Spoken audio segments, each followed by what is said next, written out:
Hi, my name is Dan Jackson, and I'm doing this video for Communications Class 101. Today I'm going to talk about what are drug-eluting stents and how they've become significant in treating coronary artery disease. Today I will also be discussing the history of coronary artery disease and how it has been treated in the past, what we are doing today, and a little bit about what we're going to be doing in the future. The World Health Organization has stated that heart disease and stroke have accounted for over 15 million deaths in the world today. That's essentially 1 in 4 people. So 1 in 4 people, that means everybody that's listening to this or watching this either knows somebody or has been affected by heart disease with someone in their family. Or has had a stent or CABG, which is coronary artery bypass surgery. As I said, I'm going to be talking about this, and the reason I can talk about this is because I've been in the cardiac cath lab for 19 years. I've been assisting doctors in putting stents in, fixing arteries with balloons and stents, putting in pacemakers, and a variety of other procedures. It's been a great journey, and I'm glad to share this with you guys today. So to begin, let me explain what coronary artery disease is and why it's getting so much attention today. The Mayo Clinic defines coronary artery disease as the development of cholesterol deposits or plaque that build up in the coronary arteries and block blood flow. This is a slow buildup over time, and people will feel it only when it starts getting to the point where it's disrupting blood flow to the muscle of the heart. This is what's called a blockage. Now that we know what coronary artery disease is, let's discuss how to treat it. When I first started, they were in the phase of POBA, which is plain old balloon angioplasty.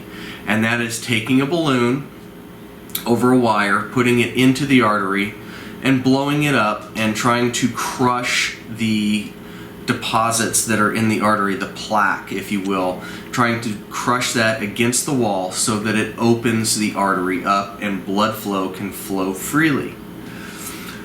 Another thing that we started doing back at the time when I started was stenting, bare metal stenting.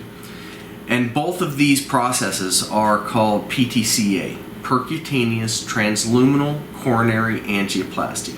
That means we're going into the artery and we are fixing the artery with balloons or stents. Excuse me. A bare metal stent is Actually, let me show you a picture. If you look over here to my left, this is a picture of a stent on a balloon going into the artery, getting blown up, and then the balloon is then removed and you can see the stent remains behind. Another picture of this is an actual picture of a stent. This is a fingertip, and this is about the size of a normal stent that we would put in. As you see, it has some different scaffolding, and each stent has its own proprietary scaffolding. This last picture I will show you here, this is showing a bare metal stent that has restenosis, which brings me to my next point. The POBA and bare metal stenting had a restenosis rate of 30 to 40%. The drug-eluting stent has a restenosis rate of 4 to 6%. This is huge, and this is why the drug-eluting stents have revolutionized the way that we treat coronary artery disease today. In an interview with Dr. Nathan Green, a doctor that I work with, I spoke to him about what might be the future of treating coronary artery disease. And he thinks that the next step is bioabsorbable stents, A bioabsorbable stent is a stent that we place into the artery and is taken into the body and just dissolves over time, and nothing is left behind. So you don't have the scaffolding of a metal stent left in the artery for the artery to restenose around. This just absorbs in and is gone. Unfortunately, right now, it is not to the point that it's in wide use in the world today, but it is being researched, and it has been on the shelves in the US. Unfortunately, it's been pulled right now to be re-evaluated.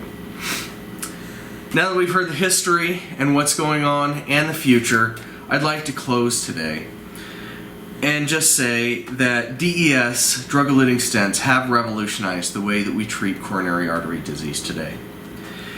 And it's because of this remarkable technology and the talented staff members that go to work every day to help save the lives of other people. Thank you very much.